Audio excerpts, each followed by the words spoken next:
Alright, so I wanted to go ahead and show you guys the difference on these pumps. The old pump is a NFW, which is a Japanese-made water pump. It's supposed to be OEM stock for this car. The new one is a Gates water pump. So, here's the old one. Particularly, look at the wheel. I mean, obviously you can't really see damage on this, but when you fill it up with water, water comes out of this weep hole, which there's a bearing in here that's supposed to stop that from happening, but apparently not. Look at the new Gates pump. Holy crap, look at that fin blade. I mean, this thing is nice. Look at them compared to each other. I mean, you can see this one's, first of all, a lot bigger, a lot beefier. It's a cast iron piece wheel. So, and yeah, looks fabulous. So, we're going to go ahead and get this one cleaned up and get it sealed on. Take 3 when sealing the water pump. Action.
Don't know why, but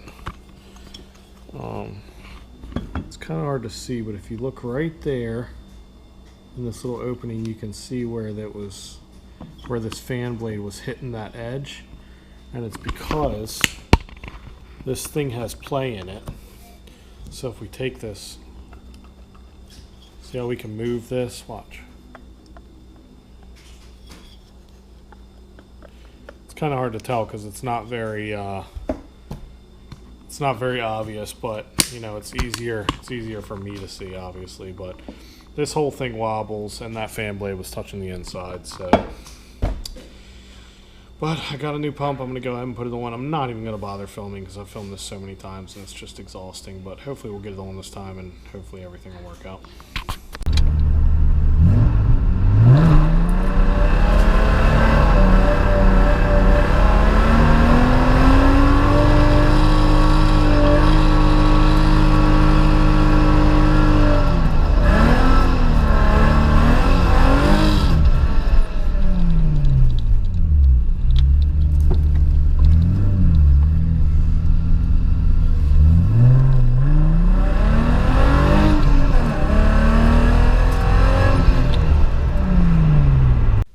Alright guys, so the water pump is finally done.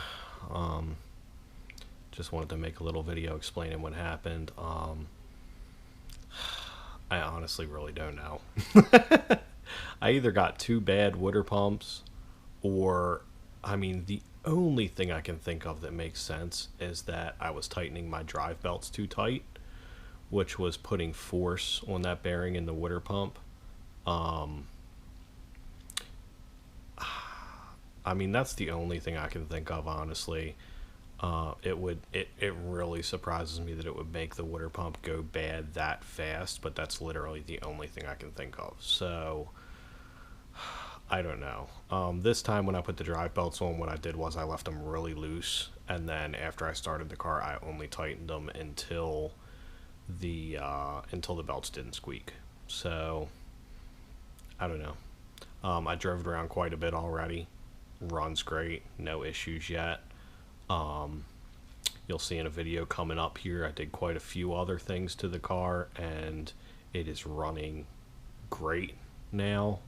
As far as while you're driving and everything like that, the only issue I'm still having is the high idle, which I'm still trying to figure out, but I found some interesting things out. So stay tuned for the next video, and we're 1 week from today, which is Sunday the 24th, we're hopefully going to be going to a drift clinic in Virginia, which is just a basically a how-to. It's going to be a little class session and then some track time. So that'll be cool for my first drift event, and then we have at least a half dozen more planned out for the rest of the season. So, and then in addition, obviously, we'll be going to probably the drag track a couple times on Capital Raceway, which is pretty close to my house, with both of the cars, hopefully the 240SX and the 300ZX. So stay tuned and enjoy. If you like my videos, like, share, subscribe, leave comments, do what you do. If you have any questions about Nissans, let me know. If you have any questions about my videos, let me know. And I'll see you guys on the next one. Bye-bye.